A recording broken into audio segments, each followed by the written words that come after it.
I think the main advantage or the main success factor for Vietnam will be the fact that the Vingroup is running it. And the Vingroup has shown that any project on which it focuses will be a successful project.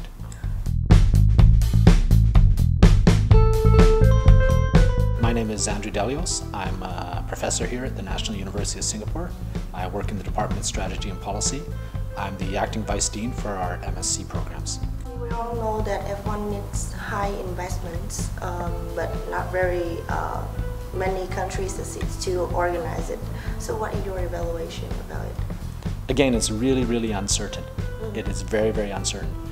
I think if the government or the organizers or the people who spur the F1 look at it as a promotional activity and erase the idea of any costs, then it will always be something that can be valuable. But like any kind of advertising campaign, it's very difficult to tie the cost of the advertising to the net benefits of the advertising. So we're really uncertain. The only thing that we do know is that when somebody wants to host the F1 event, they're willing to absorb those very high fixed costs, both in terms of time and in terms of inconvenience to all the people in the city who are affected by the logistical challenges of the F1 event, for some perceived set of benefits. So Vietnam is hosting F1 in 2020, so what do you think about the possibility and success of Vietnam race? Yeah, this one completely surprised me when I heard about it. Now I know the Vingroup is sponsoring it, which is great for them because there will be some promotional benefits. They're now producing automobiles. What better way to showcase yourself as an automotive maker than to run a premier event? But I'm sure you've driven in cars on roads in Vietnam. Not all the roads are really smooth.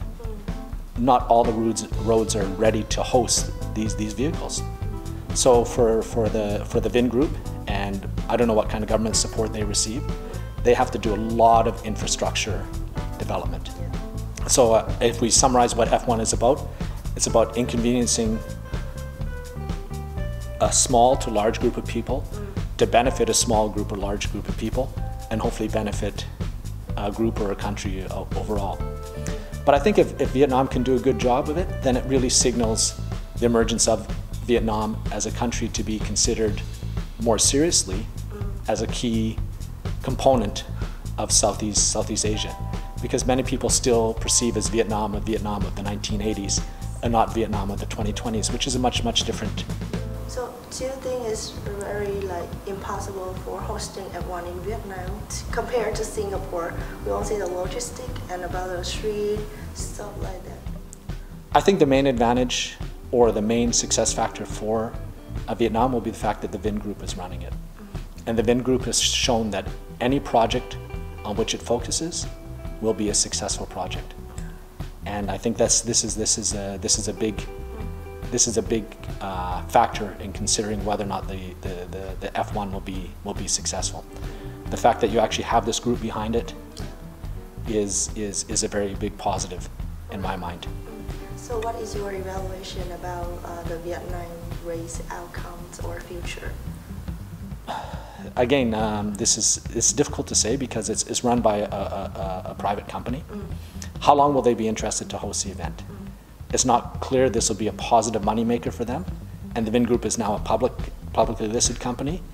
Maybe some of the shareholders will not be happy to see the amount of money and effort that's devoted to hosting this event instead of building another Vinpearl resort or making some other kind of investment initiatives.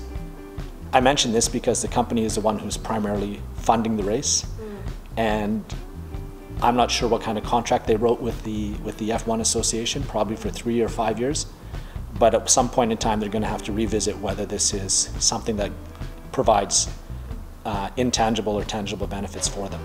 If it does, then it continues. If it doesn't, then it will not continue, in the same way that the F1 is no longer run in Malaysia. In fact, the fact that F1 is out of Malaysia during a time in which Malaysia faces quite strong fiscal challenges illustrates the point that F1 is not a cheap activity to host. Yeah, I see. So last questions to you. What is the most important factor to successfully organizing F1 in one country? Number one, the track has to be good. I think if you want to have a good track, then the drivers will be excited, they'll show up, they will be supportive to F1. F1 is nothing without the host cities, and it's nothing without the drivers. Remember, F1 is just an organizing committee. They don't really own that much except for the brand of the F1. Number two is it's uncertain is how many people will come to watch and who will come to watch. How many people from outside the country will come to see it? Will it build the same kind of excitement that Singapore has as a go-to destination? And remember, I didn't mention this before, but what's happened with F1 is there's been a lot of parallel events, a lot of parties, a lot of activities that make the experience much more than F1 itself for the people who come to watch it. Will we see those same kind of ancillary events occur within Vietnam?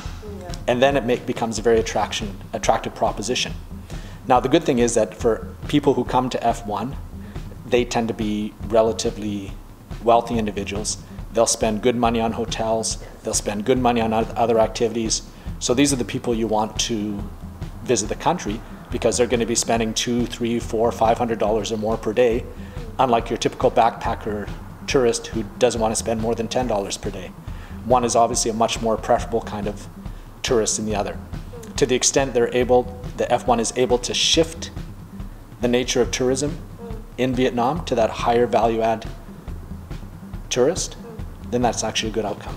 Yeah, I see. So can you give wishes or advice to the Vietnam organizer for F1? Build the track well, and good luck. All right, thank Yes. you very much. Thank you very much.